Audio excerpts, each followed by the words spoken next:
अनेक धर्मानुष्ठान किए, लेकिन फिर भी संतान नहीं हुई। मन में ऐसी गिलानी हुई कि बिना संतान के तो गृहस्थ बेकार है, तो घर छोड़ के मरने का निश्चय करके चले गए जंगल में। वहां एक सन्यासी मिले, उन्होंने समझाया देखो मरो मत, ये जीवन बड़ा अनमोल है। इतने योनियों के बाद यह मनुष्य तन मिला है, और इतने जन्मों के बाद मनुष्य तन मिला है और उसको यूं गवा रहे हो। मानव तन अनमोल रे, माटी में मत रोल रे, अभी तो मिला है फिर न मिलेगा, कभी नहीं कभी नहीं कभी नहीं कभी नहीं। ये मनुष्य तन मिल गया है, इसको इस तरह कर। अरे वो आत्मदेव बोले महाराज पर मेरे बच्चे नहीं होंगे तो फिर वो मेरे श्राद्ध कौन करेगा? बच्चों का धर्म होता है, वो पिंडदान करेंगे। अरे भले आदमी,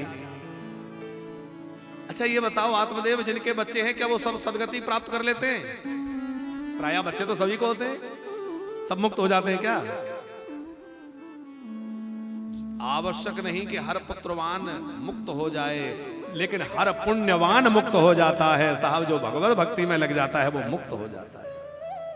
इसलिए मुक्ति चाहते हो, कल्याण चाहते हो तो भगवान के भजन में लगो, सत्कर्म में लगो, शुभ आचरण में लगो।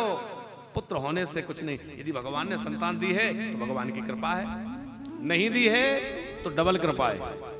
भगवान हमें सत्कर्म में लगाना चाहते हैं।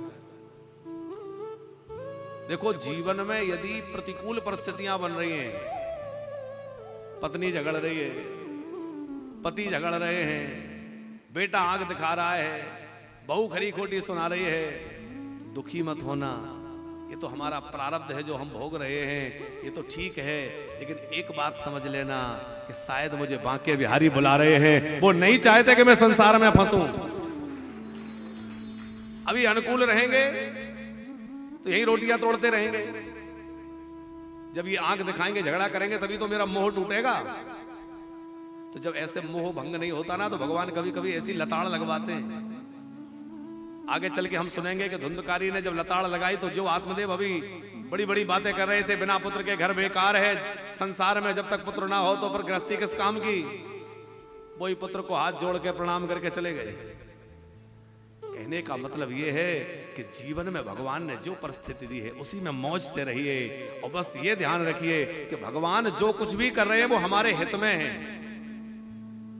क्योंकि भगवान का हर विधान मंगलमय है।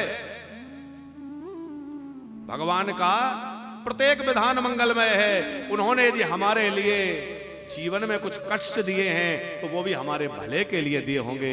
यदि हमारे जीवन में कुछ परेशानी आ रही है तो उसमें भी भगवान हमारा कुछ हित चाहते होंगे, कुछ मंगल ही करना चाहते हैं। सोचते होंगे इनका मोह छूट जाएगा। कई लोग ऐसे राय साहब, हम कहते रहते हैं आओ वानप्रस्थ में कुटिया ले लो, बोले नहीं नहीं हम तो घर में बहुत बढ़िया है।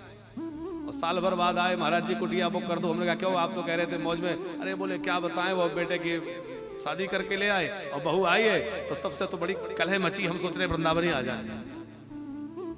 हमने कहा बड़ा अच्छा है, चलो किसी बहाने तो जागे। या तो वृंदावन का बास, हमने कहा राधा रानी से मिल जाता। अब राधा रानी की कृपा से नहीं तो बहू रानी की कृपा से मिल रहा है? अरे राधा रानी कृपा करके बुला रही तो नहीं आ रहे, बहू रानी कृपा करे फिर आएंगे। तो ऐसी प्रतीक्षा क्यों करो कि बहुरानी की कृपा हो?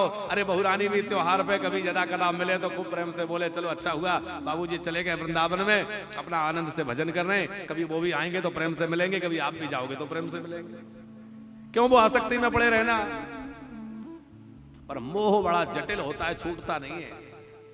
कहने सुनने में तो बातें अच्छी लगती हैं, पर मोह, लेकिन हाँ ये संसार तो छूटना ही है। घर में रह के छूटेगा सब, अब मरेंगे तब तो छूटेगा। और छोड़ता जब छूटेगा तो मन भाई भटकता रहेगा, आत्मा भाई भटकती रहेगी। अरे मैंने बड़ी मुश्किल से कमाया था, इसका क्या होगा, उसका क्या होगा, वहीं भटकते रहेंगे।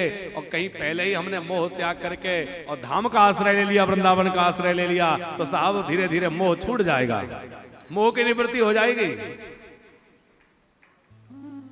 इसीलिए वानप्रस्थ में आपकी व्यवस्था कर रहे हैं कि आप तो आ जाओ, मोह को छोड़ो।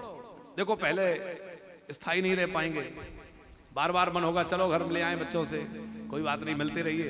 धीरे धीरे धीरे धीरे आपका मन वृंदावन में ज्यादा लगने लगेगा। पर ये होगा कि साल में एक आधी बार जा रहे हैं, फिर और कम हो जाएगा, और फिर मन पूरी तरह घर परिवार से संसार से हट जाएगा, और फिर मन एकदम मां के बिहारी में लग जाएगा, राधा रमण में, उनके प्रेम में डूब जाएगा।